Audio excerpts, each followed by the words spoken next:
मनुष्य की सबसे बड़ी दुर्बलता क्या होती है? सोचिए। धन, प्रेम, अहंकार मनुष्य की सबसे बड़ी दुर्बलता होती है उसके रहस्य। चाहे आप कितनी भी शक्तिशाली क्यों न हो, कितने भी प्रबल क्यों न हो, परंतु उसके रहस्य उसके नाश की चाबी होती है। इसलिए यदि प्रबल रहना है, शक्तिशाली रहना है, समर्थ रहना है, तो अपने रहस्य को किसी को भी न बताएं, न मित्र को और न ही शत्रु को, क्योंकि समय पड़ने पर कब कौन शत्रु हो जाए ऐसा कहना संभव नहीं है। विभीषण को रावण के अमृत कुंड का ज्ञान था, इसलिए प्रभु श्री राम रावण का वध करने में सफल हो सके। इसलिए उचित यही है कि आप अपने रहस्य को स्वयं तक ही सीमित रखें। हर शब्द अपने आप में इतना शक्तिशाली होता है, यदि आप चाहें तो उन्हीं शब्दों से सृजन कर सकते हैं और चाहे तो नाश भी। फिर चाहे सृजन और नाश नए संबंध का हो या फिर नए युग का। आजकल सभी जगह सहनशीलता की कमी है। बात बात पर लोग झगड़ जाते हैं, विवाद पर उतारू हो जाते हैं। कारण शब्दों का प्रयोग, शब्दों का और वचनों का उचित प्रयोग करना सीखिए।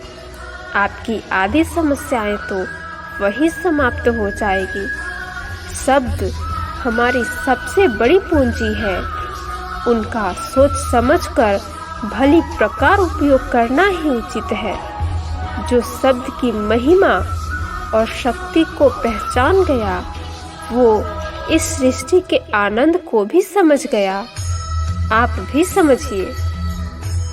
आप इस तितली को देख रहे हैं। आपने एक मक्खी को भी देखा होगा। प्रकृति ने दोनों को समान गुण दिए हैं रसपान करने का।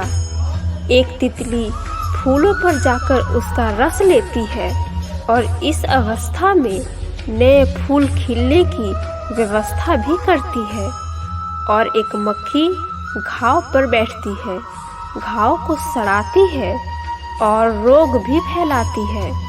यदि इसमें किसी बात का अंतर है तो केवल सोच का। यदि आप उचित मार्ग चुनेंगे तो आपको सफलता मिलेगी, आप में उत्साह बढ़ेगा, और यदि आप अनुचित मार्ग चुनेंगे तो आपको असफलता मिलेगी, निराशा मिलेगी।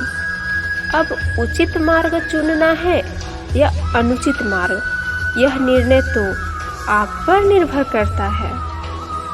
संगति या साथ, मित्र और साथी मनुष्य के व्यक्तित्व के लिए सबसे महत्वपूर्ण होते हैं। अब आप कहेंगे कैसे? मनुष्य अवश्य अपने व्यक्तित्व के लिए उत्तरदायी होता है, परंतु मनुष्य संगति में न चाहते हुए भी उसका व्यक्तित्व संगत की भांति हो जाता है। इन पात्रों को देख रहे हैं?